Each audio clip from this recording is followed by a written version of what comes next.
शुरुआत सन 2802 से होती है। हमें दो एस्ट्रोनॉट अपनी स्पेसशिप में नजर आते हैं जो किसी इंटेरस नाम के प्लेनेट पर जा रहे होते हैं, क्योंकि हमें पता चला है कि वहाँ इंसान रहते हैं।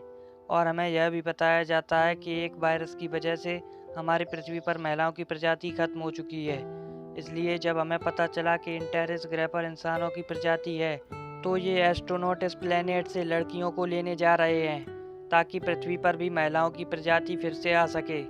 जब स्पेसशिप इंटेरस ग्रह पर लैंड करने वाला होता है, तभी अचानक उसमें आग लग जाती है और स्पेसशिप ग्रह की सतह पर गिरकर क्रैश हो जाता है।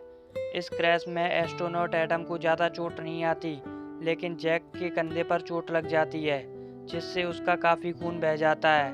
जैक उसे इंजेक्शन देता है।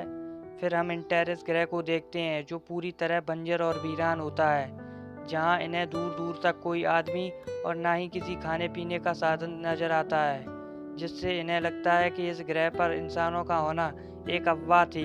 लेकिन तभी उन्हें अचानक एक कुत्ते के भौंकने की आवाज़ सुनाई देती है। एडम आवाज़ का पीछा करते हुए आगे जाता है।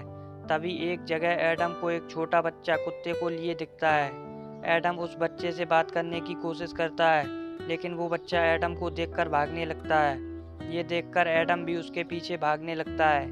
तभी एक महिला सिपाहियों का समूह वहां आता है। फिर वो महिला उस बच्चे को पकड़कर ले जाते हैं। एडम उस बच्चे को ढूंढते ढूंढते एक बड़े से महल के सामने पहुंच जाता है। एडम चुपके से उसके अंदर चला जाता है। एडम वहां बहुत सारी महिलाओं को देखता है। एडम को वहां पता चलता है कि इस ग्रह पर महिलाएं आदमियों पर राज करती हैं। महिलाएं आदमियों को गुलाम बनाकर उनसे सारे काम कराती हैं, यहाँ तक कि जब उन्हें रोमांस करना होता है तो वे उन्हें जबरन पकड़कर उनकी मर्जी के बिना ऐसा करती हैं। एडम देखता है कि महिलाएं वहां अपने गॉड के लिए प्रे कर रही होती हैं। तभी हमें इन महिलाओं के लीडर टेक्सा के बारे में पता चलता है। इसी दौरान जमीन से एक बहुत बड़ा सांप निकलता है जिसकी ये महिलाएं प्रे कर रही होती हैं। तभी हम इस ग्रह की रानी सुमरू को देखते हैं, जो टेक्सा के इस काम से नाराज होती है, क्योंकि टेक्सा सांप को इंसानों की बलि चढ़ाती है। तभी वहाँ वो बच्चा दिखाया जाता है जिसे महिला सिपाही उठाकर लाए थे। टेक्सा सभी को बताती है कि इस बच्चे को आज हमारे स्नैक गॉड के लिए बलिदान किया जाएगा। ये सुनकर उस बच्चे की बहन डव, जो कि उन सिपाहियों में से एक होती है, टेक्सा के ग्रुप की महिलाओं पर अटैक कर देती है। तब हमें पता चलता है कि महल के अंदर महिलाओं के दो ग्रुप हैं। एक ग्रुप टेक्सा का समर्थन करता है, जबकि दूसरा ग्रुप रानी सुमरू का समर्थन करता है। डब टेक्सा की सिपाहियों से लड़ रही होती है। तभी वो स्नैक एक महिला सिपाही को निगल लेता है। ये देखकर टेक्सा बहुत नाराज हो जाती है और अपने सिपाहियों से डब को बंदी बनाने के लिए कहती है, लेकिन रानी सिपाहियों को रोक देती है, जिससे रानी और टेक्सा में बहस होने लगती है। इसी बीच एडम के पास जैक का मैसेज आता है। इस आवाज़ को सुनकर टेक्सा अपने सिपाहियों को एडम को पकड़ने का ऑर्डर देती है, लेकिन एडम अपनी गन से फायर करता है और वहां से भागता है। इसी दौड़ में वह बच्चा भी वहां से भाग जाता है और कुछ ही देर बाद हम एडम और उस बच्चे को एक साथ देखते हैं। तभी टेक्सा के सिपाही एडम पर अटैक कर देते हैं। एडम के पैर में एक तीर लग जाता है, लेकिन फिर भी एडम और वो बच्चा स्पेसशिप में छुप जाते हैं। लेकिन तीर में जहर लगे होने से एडम की हालत खराब होने लगती है। तब तक रानी भी अपने सिपाहियों के साथ वहां आ जाती है। रानी टेक्सा के सिपाहियों को वहां से भगा देती है। स्पेसशिप के अंदर पहुंचकर वो एडम के पैर से तीर निकाल देती है। रानी अपने बालों से कुछ निकालती है और एडम की बॉडी में लगा देती है, जिससे एडम की जान बच जाती है। अगले सीन में हम एडम और जैक को रानी के महल में देखते हैं। एडम के होश आने पर जैक उसे बताता है कि उसकी रिसर्च यह कहती है कि अगले 2 महीनों के अंदर यह ग्रह खत्म हो जाएगा, क्योंकि यहाँ लगातार भूकंप के झटके आते रहते हैं, जिसके कारण जल्दी ही ये प्लेनेट खत्म हो जाएगा। ये बात जैक एडम को बता ही रहा होता है, तभी वहाँ एक जोरदार भूकंप आ जाता है। इसके बाद रानी के सैनिक एडम को रानी के कमरे में ले जाते हैं, जहाँ एडम रानी को सारी बात बताता है कि वो पृथ्वी से आए हैं। एडम रानी को बताता है कि इंटेरिस ग्रह के लोग भी पृथ्वी के लोगों के ही वंशज हैं। दरअसल आज से सैकड़ों साल पहले एस्ट्रोनॉट लोगों का एक दल इस ग्रह पर खोज के लिए आया था। इस दल ने पहले कुछ सालों तक पृथ्वी से संपर्क बनाकर रखा, लेकिन बाद में कुछ तकनीकी खराबी से उनका संपर्क पृथ्वी से टूट गया और इस वजह से वो सारे लोग इसी प्लेनेट पर बस गए। ये बातें सुनकर रानी हैरान हो जाती है, लेकिन वो एडम की बात पर भरोसा इसलिए करती है क्योंकि उसके पूर्वजों ने भी पृथ्वी के बारे में बताया था। रानी एडम को अपने ग्रह के बारे में बताती है। यहाँ लगातार भूकंप के झटके आते रहने की वजह से यह ग्रह बर्बाद हो चुका है। टेक्सा का ग्रुप स्नेक को इंसानों की बलि चढ़ाने लगा। टेक्सा मानती है कि ऐसा करने से सारी प्रॉब्लम सॉल्व हो जाएगी। टेक्सा लगातार अपने ग्रुप को बड़ा कर रही है ताकि वह इस ग्रह की रानी बन सके। इसके बाद रानी एडम को बताती है कि बहुत साल पहले यहाँ के लोगों ने लाइट की बहुत तेज फ्लैश देखी थी जिसमें बहुत से लोग मारे गए थे। उसी दिन के बाद यहाँ महिलाएं पावर में आ गईं और वे इस ग्रह पर राज करने लगीं। इसके बाद रानी एडम को एक खदान में ले जाती है जहाँ बहुत से आदमी गुलामों की तरह खुदाई कर रहे होते हैं। यहाँ रानी एडम को बताती है कि हम आदमियों का इस्तेमाल अपना काम कराने के लिए करते हैं और टेक्सा इनकी बलि चढ़ाने के लिए करती है।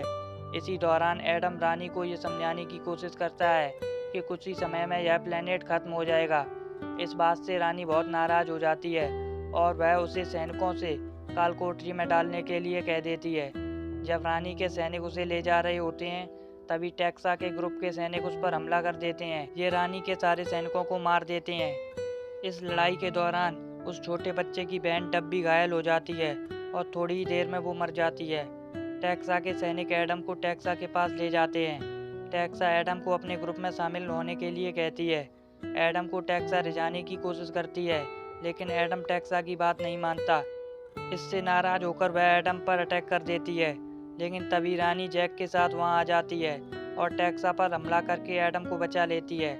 जैक एडम को बताता है कि ये प्लेनेट अब ज़्यादा दिन तक नहीं बचेगा, हमें यहाँ से जल्दी ही निकलना होगा। रानी को भी अब इनकी बातों पर यकीन हो जाता है। वो एडम को बर्ड जॉन नाम की एक जगह के बारे में बताती है। यह वही जगह है जहाँ सैकड़ों वर्ष पहले पृथ्वी से आया हुआ स्पेसशिप उतरा था। ये सुनकर एडम और जैक सोचते हैं कि अगर वहाँ पहुँचकर अगर वे उस स्पेसशिप को ठीक कर लें तो वे बच सकते हैं। इसके बाद वे सभी बर्ड जॉन के लिए निकल पड़ते हैं। उधर टेक्सा भी उन सबको खोज रही होती है। एडम रानी को पृथ्वी पर चलने के लिए कहता है। रानी एडम से कहती है कि वो यहाँ अपने लोगों को मरता हुआ छोड़कर नहीं जा सकती। अगले सीन में हम देखते हैं कि ये सब बर्ड जॉन पहुँच जाते हैं जहाँ एक बहुत बड़ा स्पेसशिप होता है। जैक उस स्पेसशिप को इंजन को स्टार्ट करने की कोशिश करता है। काफ़ी कोशिश के बाद एडम और जैक स्पेसशिप के इंजन को स्टार्ट कर लेते हैं। तभी टेक्सा अपने सिपाहियों के साथ वहाँ आ जाती है और उन पर अटैक कर देती है, जिससे वहाँ लड़ाई शुरू हो जाती है। एडम अपनी हाईटेक गन से टेक्सा के सभी सिपाहियों को मार देता है। रानी और टेक्सा में फाइट होती है और एडम टेक्सा को भी मार देता है। इसके बाद एडम स्पेसशिप को उड़ान भरने के लिए तैयार करता है। एडम रानी को अपने साथ चलने के लिए कहता है। एडम की बात रानी मान लेती है।